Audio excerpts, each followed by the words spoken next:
In this video, I'm going to describe something called the average rate of change of a function.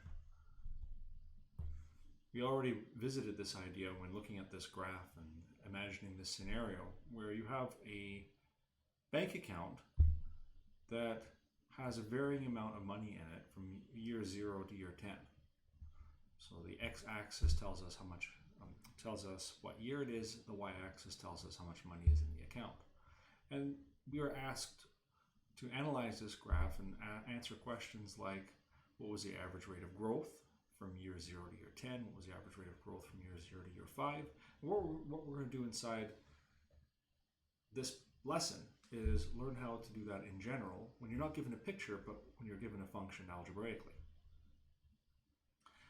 The formula for average rate of change of a function from x equals a to x is equal to b is identical to the formula that we used here for the average rate of growth.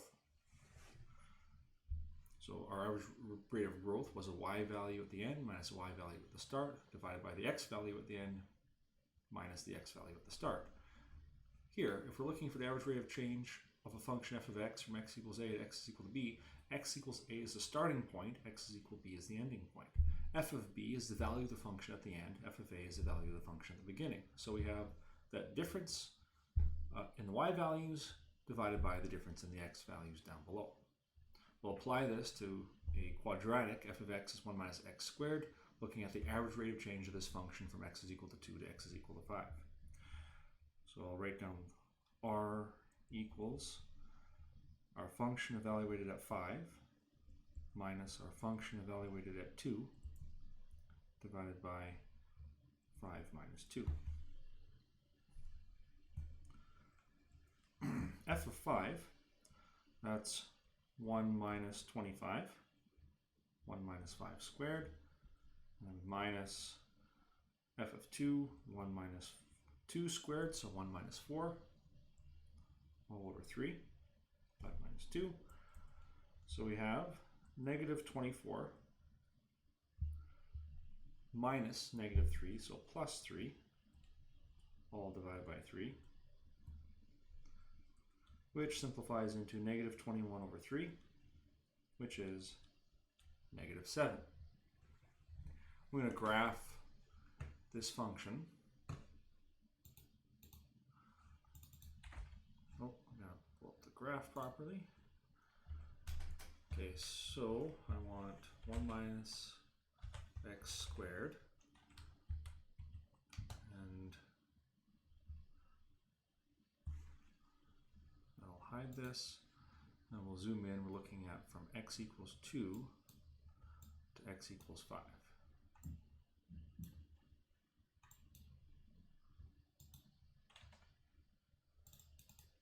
So I'll just show from minus 1 to 7 on the x-axis, then hide the minor grid lines. Okay, that should be good. I need to zoom in a little bit more. Okay. So what we're doing is we're looking at the line that connects the point at x equals 2, which is around here, to the point at x equals 5, which is around there. Looking at essentially the slope of that line. The fact that it's negative is matching with this picture. This picture is the graph of a decreasing function, and that would correspond to a negative rate of change. Okay, next question. Find the average rate of change of the function on the given interval. F of t is equal to 2t squared plus 3t. So the variable doesn't have to be x, the variable can be t, but the formula is the same. R is going to be f of 4 minus f of 1 divided by 4 minus 1. This time I'm going to show you a different format for writing it. I'm going to do what's called a side calculation. I'm going to find f of 4 on its own off on the side. So 2 times 4 squared plus 3 times 4. So 2 times 16, 32, plus 12, you get 44.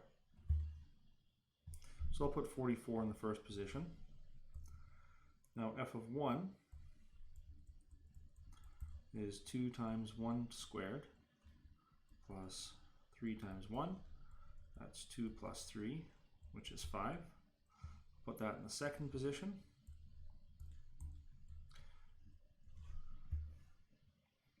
So that's 39 divided by 3,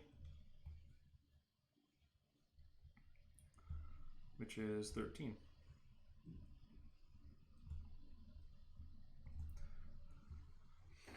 Thirteen times 3 is 10 times 3 plus 3 times 3, so 30 plus 9, 39.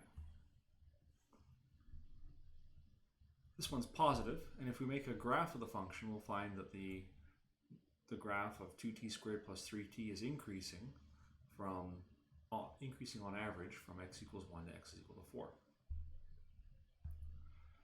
There it is. There's the graph. So what we did was we found this line, the slope of this line.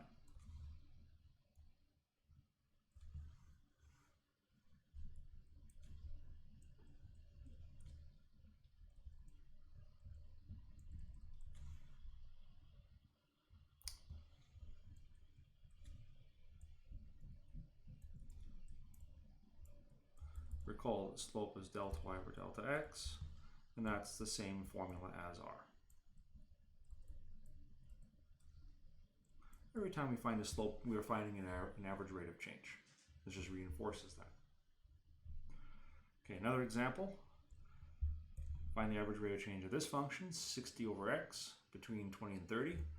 So write down the formula, r equals f of b minus f of a all over b minus a. So f of 20, well, I'll do f of b. F of b is f of 30. Is 60 over 30, which is 2. So this is going to be 2 minus, and now we'll do f of a. F of a is f of 20, 60 over 20, which is 3. So 2 minus 3 over b minus a, so 30 minus 20, you have minus 1 over 10.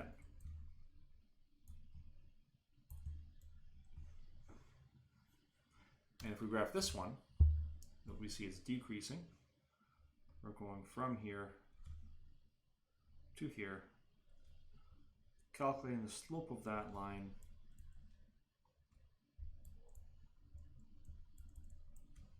minus 1 over 10. Oh, and it didn't happen in any of these examples, but note the average rate of change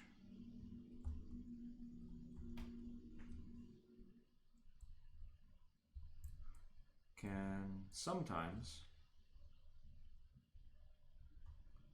be 0. It can happen. If happens if f of b is equal to f of a.